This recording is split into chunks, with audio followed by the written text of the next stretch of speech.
Welcome back. In this video, we will talk about decision trees. In the previous video, we talked about baselines. Our dummy classifier baseline always picked the most frequent label from the target column. Can we do better than that? Now forget about machine learning for a minute. Imagine that you are asked to write a program to predict whether a student gets an A+ or not in quiz 2 given some data. How would you go for it? Now in this example, for simplicity, I'm binarizing all the features. So here, when it is 1, that means that the student got A+ on that particular assignment. And when it is 0, that means they did not get A+.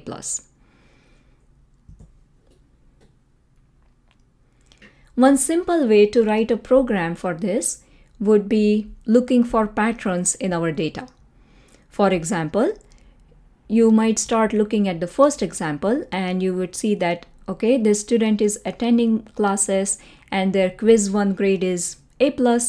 So it sounds reasonable that their quiz 2 grade would be A+. And you don't find any exception for this rule in your data. So you write that down as a rule in your program. If class attendance is 1 and quiz 1 is 1, then grade for quiz 2 is A+. Okay, so that's all good. But now when you go to this example, this particular fourth example here, and the grade for quiz 2 is A+, but their quiz 1 grade is not A+. So now you have a problem, and because this first rule doesn't cover this particular case. So now you come up with another condition.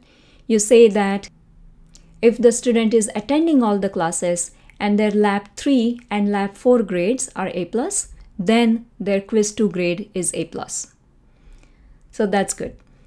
But now you can imagine that given a little bit more data, this can get unwieldy quite quickly.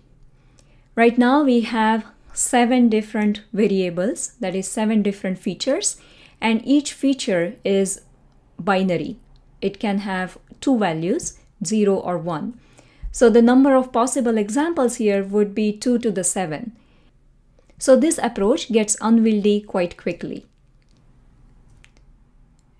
A decision tree is a machine learning algorithm to derive such rules from data in an efficient and a principled way. Before we look into the details, let's fit a decision tree using scikit-learn. I'm using our quiz 2 toy classification dataset again, but I'm binarizing the features here. So here is our X binary, that is all binarized features, and here is our Y. Let's first try our dummy classifier. So that should be our usual practice. Whenever we want to build any machine learning classifier, the first thing we should do is train a dummy classifier and use that as a reference point. So here I'm training my dummy classifier, I'm scoring it, and I get 52.38 as my accuracy. Now let's try decision tree classifier. Again, remember all the steps. Our first step is importing the appropriate class. So here we are importing decision tree classifier.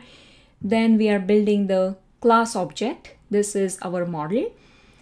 Then we are fitting the classifier and we are assessing the model using score. We are getting 90.47% accuracy in this particular case, which is good news. So we are getting much better performance than our dummy classifier here. In case of dummy classifier, we didn't even look at the features. The decision tree classifier is using the information available in the features, and it seems like there is some useful information there. Let's look at the model learned by our decision tree classifier. It is called a tree because it looks like a tree. You can think of this node as the root of the tree and these lower nodes as the leaves of the tree. And you can think of these as branches of the tree. You can think of this as a flowchart. At each node, there is a condition. So at this first node, you have this condition where lab 3 grade is less than or equal to 0.5. If that is true, you take this path on the left. If that is false, you take this path on the right. Then you have another condition here. If quiz 1 is less than or equal to 0.5, if it is true, you take this path on the left. If it is false, you take the path on the right. Now that we have this tree model, how do we predict on new examples? So suppose we are given this new example where they don't have any machine learning experience, their class attendance is good, then their lab 3 and lab 4 and quiz 1 grades are all A+. And we want to predict whether they would get A+ on quiz 2 or not. So this is our example, new example, and this is our model. So how do we actually go with the prediction?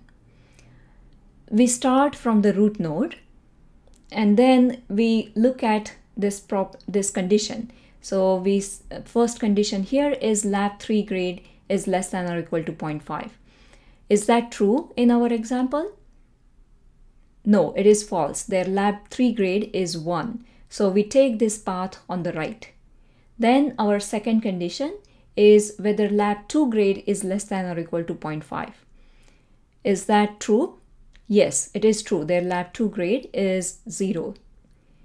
So we take this path and the label here is A+. And so that's our classification. Now you might think that these two conditions are not really intuitive, but these are the rules that are learned by our model given the small amount of data we have given to it. So if we try to predict on this new example, we do get this A+ grade. Now we know how does a decision tree model look like. And given a new example and a decision tree model, how can we predict the target of this new example using the decision tree model? Let's briefly talk about how does fit work. What exactly is the decision tree algorithm? How is this tree created? Decision tree algorithm is inspired by 20 questions game. If you haven't played this game before, the general idea is that there is an answerer who chooses some subject or object. This answerer doesn't reveal this subject or object. And other people keep asking questions to this answerer. And the overall goal of this game is to guess what subject or object this answerer had chosen. For example, suppose the answerer picks some fruit. The answerer chooses some fruit. And our goal is to guess what fruit the answerer had chosen. So we might decide to ask this question, is this fruit tropical? Now suppose the answerer had chosen this fruit mango. So in this particular case, if we ask this question, is the fruit tropical? The answerer would say yes.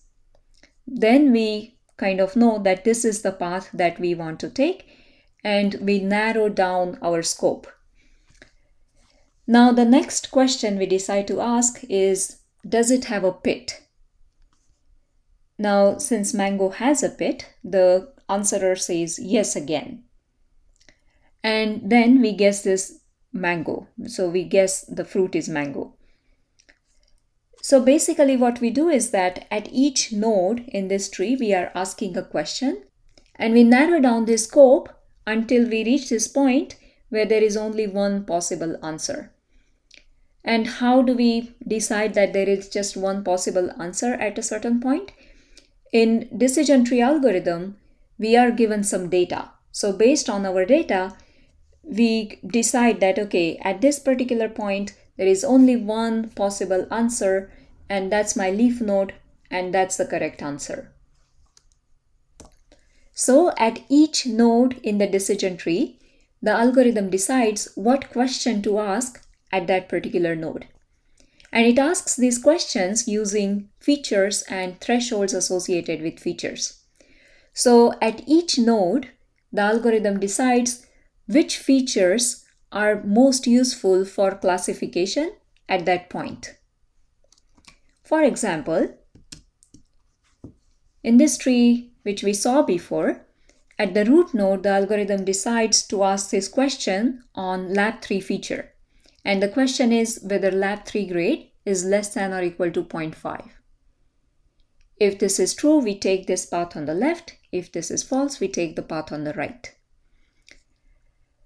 So what does decision tree learn?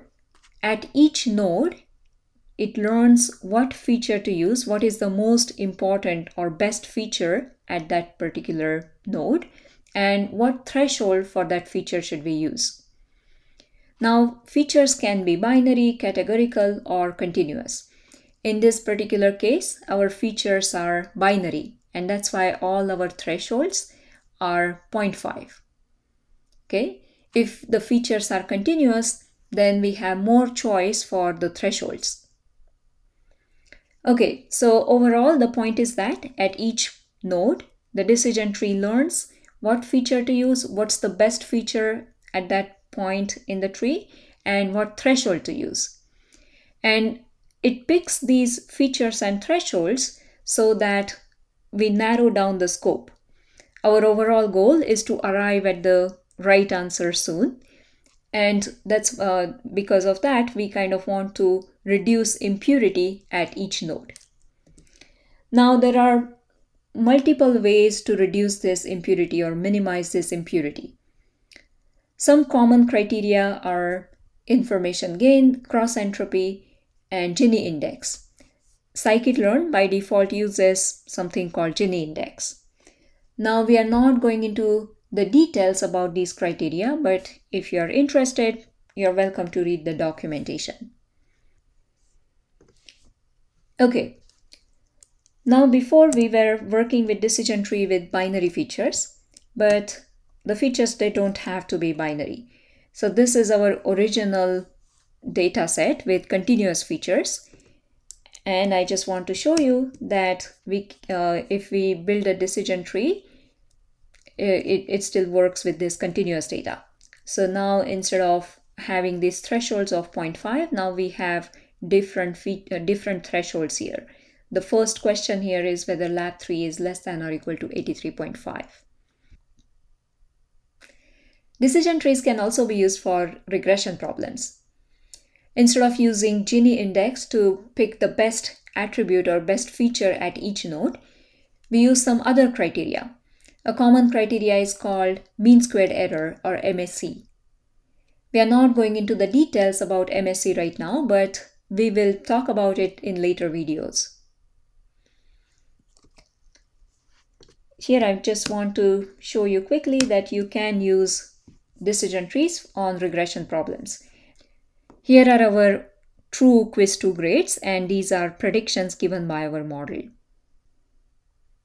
So that's the general idea of decision trees.